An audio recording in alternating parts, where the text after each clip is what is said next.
équitable et équilibrée. La précision est de taille, surtout pour l'État du Sénégal. Son Excellence, Monsieur le Président Macky Sall, y accorde un grand intérêt. Le pays est donc résolument engagé depuis quelques années dans le processus de mise en place d'un écosystème permettant d'exploiter nos ressources naturelles dans le meilleur intérêt des populations. Le défi de l'industrialisation qui se dresse face aux États nous l'impose. Il y a aussi la nécessité de se pencher sur le contenu local, de poursuivre les financements des projets pétroliers et gaziers. Et tout ceci passe forcément par des rencontres comme celle qui nous réunit aujourd'hui. Merci, Son Excellence, Monsieur le Président Macky Sall, d'être avec nous aujourd'hui. Je vous passe le micro et je vous laisse avec votre famille d'origine.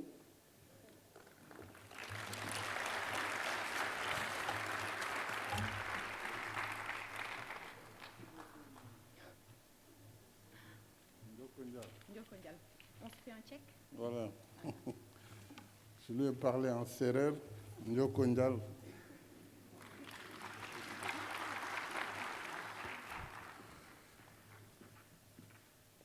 Madame le ministre du Pétrole et des Énergies, Messieurs les ministres en charge de l'énergie du pétrole de la République islamique de Mauritanie, de la République de Gambie et de la République de Guinée-Bissau, Mesdames et Messieurs les ministres, Monsieur le secrétaire général de l'Organisation des pays africains producteurs de pétrole, Monsieur Farouk, secrétaire général donc de l'APO, Monsieur le docteur Mohamed Barkinindo, secrétaire général de l'OPEP, cher N'Ji Ayouk, président de la Chambre africaine de l'énergie, Monsieur le directeur de Energy Capital and Power, Mesdames, Messieurs, chers participants, après la pause de l'année dernière due à la crise sanitaire, le Sénégal se réjouit d'accueillir à nouveau le sommet du bassin sédimentaire de la Gambie, de la Guinée-Bissau, de la Mauritanie, du Sénégal et de la Guinée-Conakry, communément appelé MSGBC Oil, Gas and Power Summit. Merci à toutes et à tous d'être venus.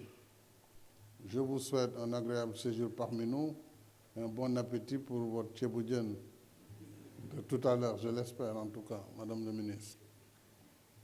Je voudrais également remercier les partenaires et institutions ainsi que les compagnies pétrolières ici présentes, dont les représentants d'Energy Capital and Power qui ont aidé à l'organisation de cette rencontre. Je n'oublie pas notre frère N'Ji Ayouk, distingué président de la Chambre africaine de l'énergie. Thank you, Ayouk, for your commitment. Toujours très dynamique et engagé dans la défense des intérêts de nos pays. Thank you very much for your time and your effort. Cette rencontre a bien commencé et j'ai été particulièrement heureux de suivre les allocutions du secrétaire général de l'OPEP et celui de notre ami le docteur Farouk tout à l'heure, parce qu'ils ont posé véritablement des problématiques sérieuses pour l'Afrique, des problématiques qui engagent notre avenir commun. Et si on y prend garde,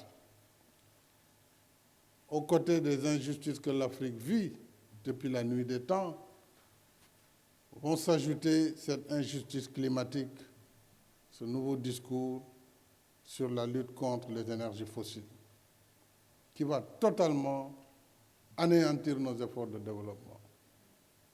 Alors c'est un combat que nous devons mener et que nous devons gagner. Nous ne sommes pas contre la transition énergétique, nous ne sommes pas contre la réduction des gaz à effet de serre. Nous polluons presque pas, vu notre niveau de développement. Et nous sommes parmi les meilleurs en matière de promotion des énergies renouvelables. J'y reviendrai tout à l'heure dans mon allocution. Cette rencontre est aussi pour nous une façon de rester résilient. Toute précaution prise, évidemment, pour continuer à vivre, travailler malgré la crise sanitaire, surtout que l'énergie, notre raison d'être ici aujourd'hui, l'énergie donc contribue grandement à faire avancer le monde, y compris par nos systèmes de santé.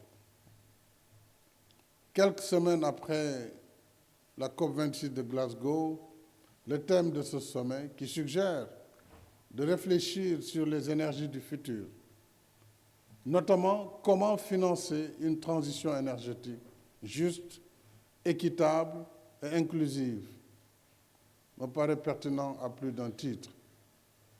Mais je rajouterai à ce triptyque comment atténuer l'exploitation des énergies fossiles dans une transition énergétique. C'est une bonne problématique, puisque de toutes les façons, nous ne pourrons pas renoncer à nos sources d'énergie. Ce n'est pas possible. Donc il faut, pendant que nous allons exploiter ces énergies, contribuer avec tous nos partenaires à atténuer l'effet de ces énergies fossiles sur les changements climatiques. C'est ça également la vraie problématique qu'il faut poser et travailler, bien entendu, à développer les énergies renouvelables et à les rendre compétitives. Puisqu'aujourd'hui, si nous arrivions à avoir le stockage de façon optimale, le solaire serait une énergie fondamentale pour l'Afrique, puisqu'il y a du soleil 365 jours sur 365. Mais encore faudrait-il que cette énergie soit compétitive pour les besoins de l'industrialisation du continent et pour les besoins simplement de son développement. Grâce à l'expertise diverse ici présente, pendant 2 jours, nous avons de quoi animer les échanges sur cette problématique qui, en ce qui concerne nos pays, soulève des enjeux touchant au changement climatique en rapport avec les activités de la chaîne de valeur de l'énergie pétrolière et gazière. À mon sens, cette problématique englobe et dépasse la seule question du financement et nous met en face de plusieurs défis. Le premier,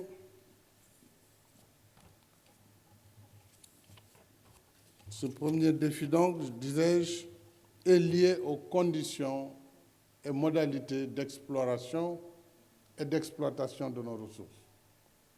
De l'exploration au premier baril de pétrole ou premier mètre cube de gaz, les efforts d'investissement et de recherche sont énormes, coûteux et complexes, avec des risques tout aussi importants. De ne rien trouver, des compagnies pétrolières se sont plusieurs fois fourvoyées parce que, après des campagnes de sismiques, après des interprétations, et même des forages se sont retrouvés avec des forages secs. Mais ça fait partie des risques du métier dans cette filière. Alors, c'est pourquoi il nous faut absolument attirer davantage de partenaires financièrement et techniquement fiables sur la base d'une législation claire, une législation qui sécurise l'investisseur, mais aussi qui protège les intérêts de nos pays. Et je dois vous avouer d'ailleurs que j'ai vraiment pour ambition de faire en sorte que, à l'échelle de l'Union africaine, que nous puissions avoir une législation harmonisée, aussi bien dans le domaine pétrolier que dans le domaine minier, afin d'éviter la compétition ruineuse entre pays pour simplement tenter d'attirer des investisseurs.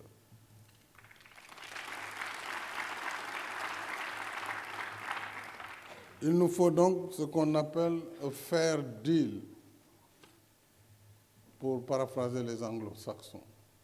Sur l'exploitation elle-même, il nous appartient, en tant que pays, de faire les efforts nécessaires pour une participation dans l'actionnariat du business pétrolier et gazier pour en tirer le meilleur profit au lieu de nous contenter de simples royalties.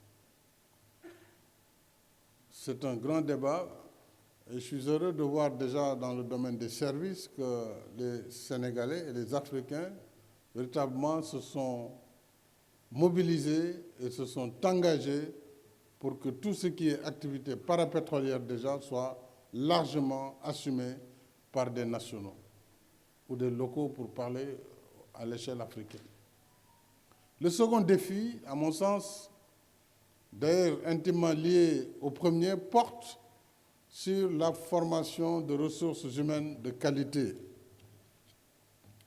Alors, les métiers du pétrole et du gaz sont multiples et aussi complexes les uns que les autres, si bien que l'expertise en la matière est fort diverse. De la sismique à l'interprétation de données, de l'évaluation du réservoir jusqu'au raffinage en passant par le forage, à l'aval du secteur, le downstream, donc la commercialisation des produits, pour ne citer que ces quelques aspects, sans parler de la fiscalité, de la finance. Il n'y a pas un seul expert qui puisse maîtriser toute la chaîne de valeur gazière et pétrolière. C'est une invite donc à la sérénité et à la modestie dans l'approche des problématiques aussi complexes que ces quelques domaines que je viens d'évoquer. Alors, pour défendre nos intérêts, les intérêts des pays africains, il nous faut donc former des ressources humaines de qualité à tous les niveaux. Du soudeur, sous-marin, à l'ingénieur, du courtier, au jurisconsulte, spécialiste des contrats pétroliers et gaziers, etc., etc. Ainsi, ceux qui connaissent pourront parler. Malheureusement, dans le pétrole, ceux qui parlent ne connaissent pas. Et ceux qui connaissent ne parlent pas. Et c'est ça le drame.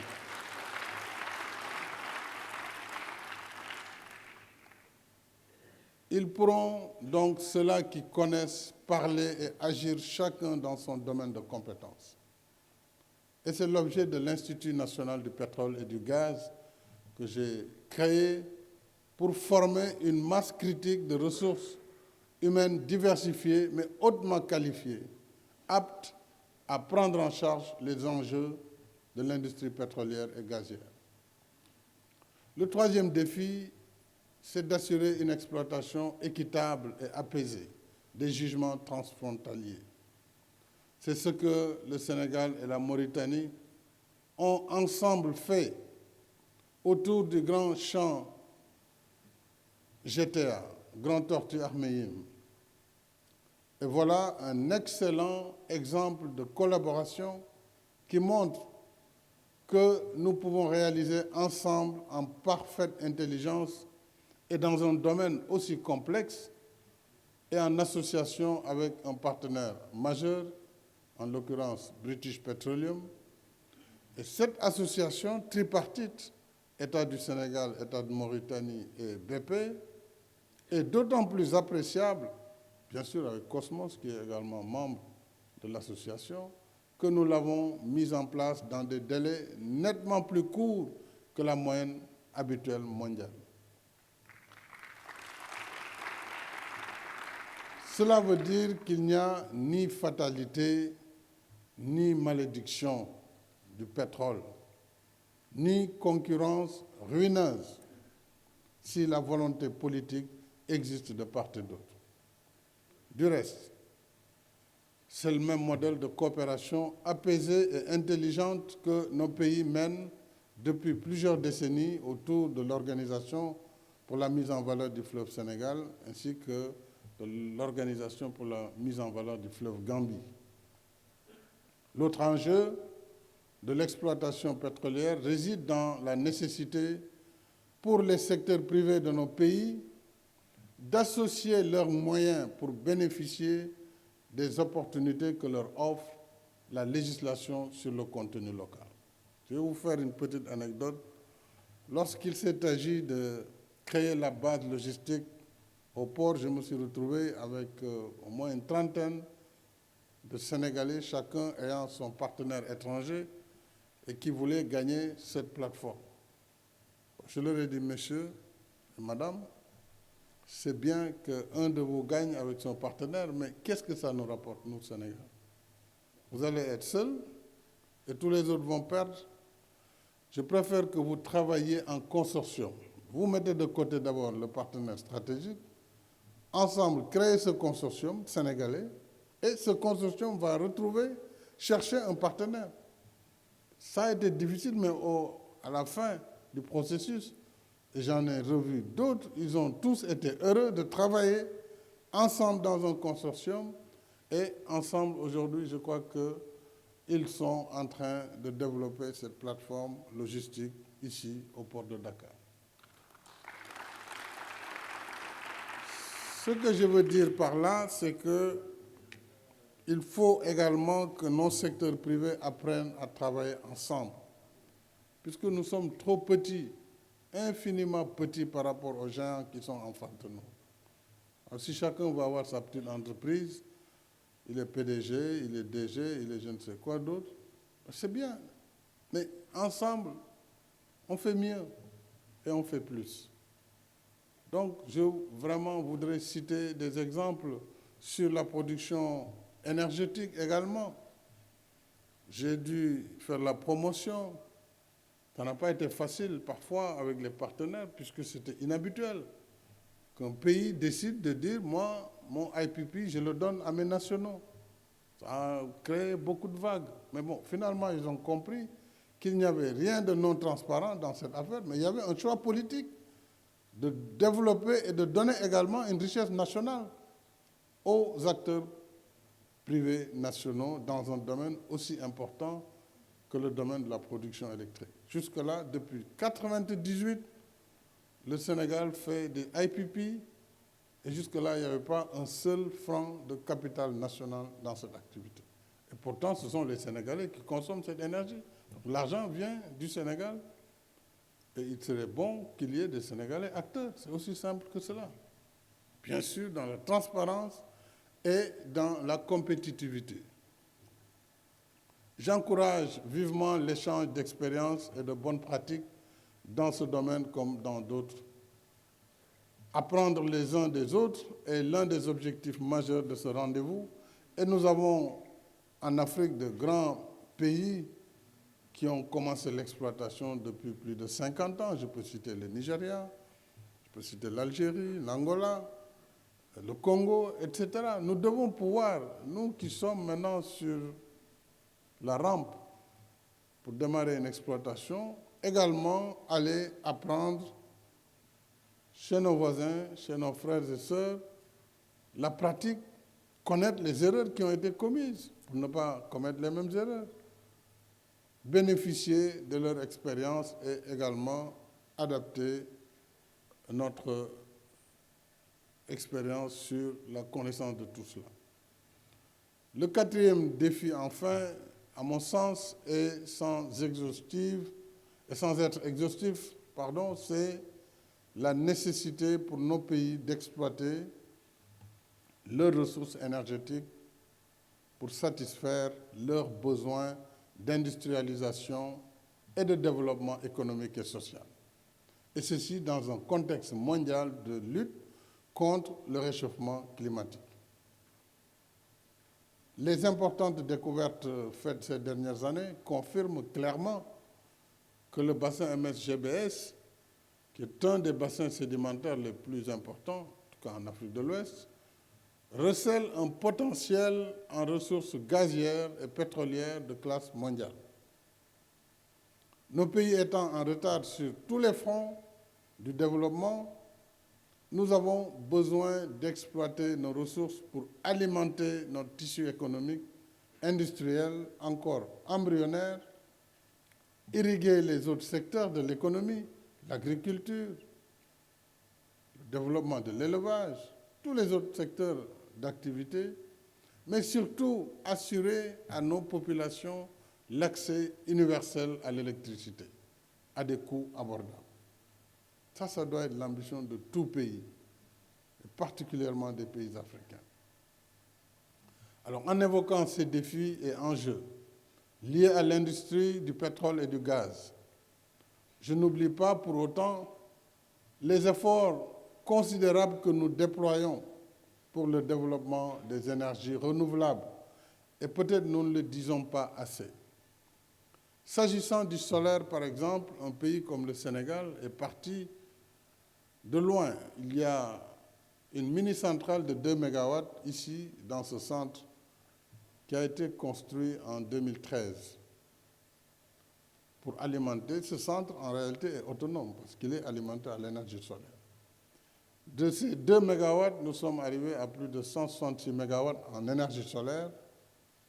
Aujourd'hui, effectivement installés et injectés dans le réseau, auquel il faut rajouter 158 MW d'éoliennes à Taïba Ndiaye, l'énergie hydroélectrique de Manantali, de Felou, et bientôt Gouina, le barrage en construction de Sambangalou sur le fleuve Gambie au Sénégal. Tout cela montre, au moment où nous parlons, je ne dis même pas après le développement de ces barrages, nous sommes au Sénégal à 31-32% d'énergie renouvelable sur notre productif. Et qui fait mieux parmi tous les pays qui nous demandent de renoncer à l'énergie fossile? Ce taux sera relevé avec l'important projet d'électrification solaire de 1000 villages, financé à hauteur de 75 millions d'euros grâce au soutien du Fonds vert climat, en partenariat avec la Banque ouest-africaine de développement. Alors, cela veut dire simplement qu'en dépit de nos contraintes et de nos faibles moyens, nos pays peuvent être des champions de l'énergie propre, pleinement engagés dans la lutte contre le changement climatique. Ce que nous demandons, par contre, et qui est tout à fait légitime, c'est de définir un consensus convenable dans l'agenda international autour d'une transition énergétique qui tienne compte de nos besoins spécifiques de pays en développement à faible émission, en quête d'émergence et d'accès universel à l'électricité.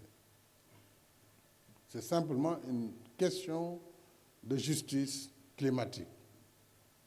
Cette transition doit être définie pour que nos énergies fossiles soient exploitées de la meilleure des façons qui puissent être, que nous nous engagions aussi au même moment à développer les énergies renouvelables, que nous plantions davantage d'arbres.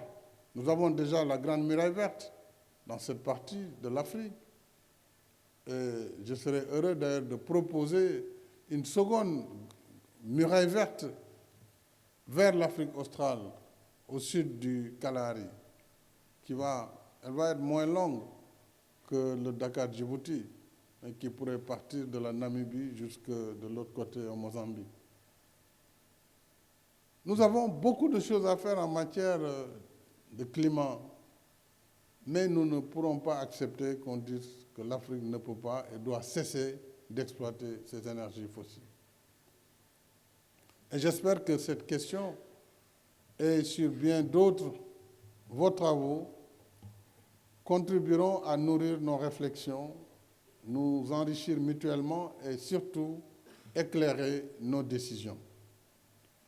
En remerciant Madame le ministre du Pétrole et des Énergies, qui est experte du secteur, docteur ingénieur Aïssatou Sophie Gladima, en la remerciant et en la félicitant, ainsi que toutes ses équipes autour de Petrosen Holding, avec ses filiales, Petrosen Exploration and Production et Petrosen Trade and Service, mais également autour de la SAR et de tous ces projets novateurs, du projet du réseau gazier sénégalais. Je voudrais également saluer tous ceux qui travaillent avec Petrosen, mais aussi M. Bassirou Sarr, le ministère des Finances, que vraiment ce projet également sorte des tiroirs et que nous puissions avancer dans ce secteur. Merci donc, Madame le ministre, ainsi que vos invités. Merci également à nos partenaires pour cette belle rencontre, cette belle organisation, malgré Omicron, que nous devons éviter, mais nous ne devons pas arrêter nos activités pour cela. Nous avons tellement de travail à faire qu'un virus, quelle que soit sa virulence, ne doit pas empêcher l'activité économique de se dérouler. Seulement, il faut se faire vacciner d'abord, ça c'est un préalable fondamental. Ensuite, il faut respecter les gestes barrières, mais la vie doit continuer. Et l'Afrique est résiliente, l'Afrique est vieille. Le développement de l'Afrique ne va pas s'arrêter parce qu'il y a Covid-19. C'est évident. Donc ceux qui pensaient que la Covid va anéantir l'Afrique, déjà ont déchanté. Donc nous serons encore là longtemps, mais soyons quand même prudents. Prenons les vaccins pour ceux qui ne l'ont pas pris. Prenez au besoin une 3e dose. Un vaccin ne tue pas. Par contre, le virus tue. On le sait. Et surtout, respectons les gestes barrières. Mettons le masque chaque fois qu'on est en proximité. J'en profite vraiment pour faire ce plaidoyer, puisque je vois que le niveau de vaccination n'avance plus. Peut-être que la société civile va nous aider et tous les responsables communautaires pour que nos amis puissent se faire vacciner. Et j'ai toujours quelqu'un pour qui j'ai beaucoup d'affection qui est dans la salle, c'est M. Rogers Bill. Chaque fois que je le vois, Rogers, it is all time my deep pleasure to see you here, because since more than 30 years, when I was in Petrosen with Mamadou and others, you was the only one who believes in Senegal, in our basin, and you do a lot of promotion all over the world, in London, Houston, and everywhere to promote this MSGB basin. Donc c'est quelqu'un qui croit fondamentalement au Sénégal, qui a investi, qui a beaucoup perdu, mais qui est resté vraiment un ami du Sénégal. Et je voudrais également te dire que c'est avec plaisir que je clame mon amitié pour toi. Mais don't worry, parce qu'il est émotif, si je continue, il va pleurer. Alors, donc, je voudrais, pour terminer, chers amis, vous dire que je vais déclarer maintenant ouverte la 5e édition du sommet MSGBS, Gaz, Oil and Power. Et souhaiter plein succès à vos travaux. Je vous remercie.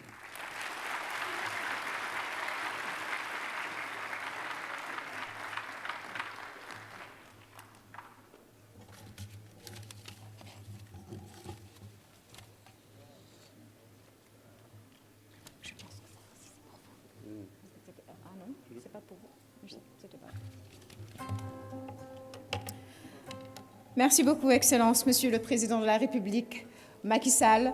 Juste avant de partir, Excellence, je vous invite à faire une photo de famille avec le Présidium, s'il vous plaît. Et puis, vous l'avez dit, on inaugure une nouvelle ère avec de nouveaux défis, de nouveaux enjeux, mais ni fatalité.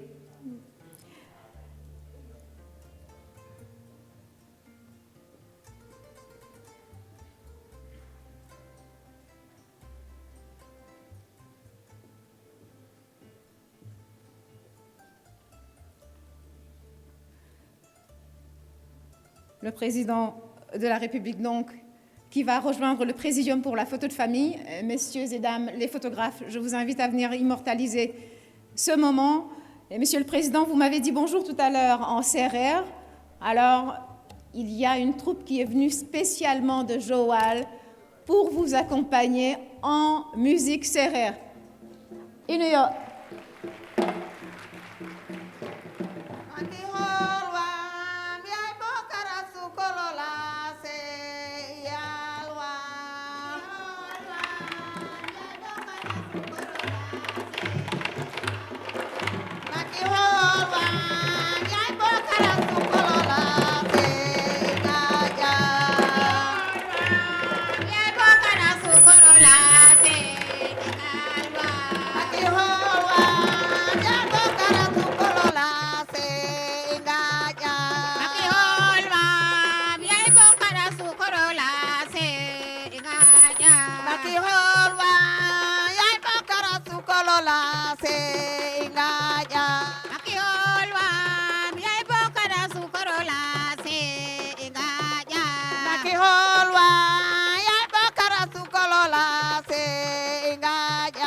Maki holwa mi ay bokara sukolola se ingaja.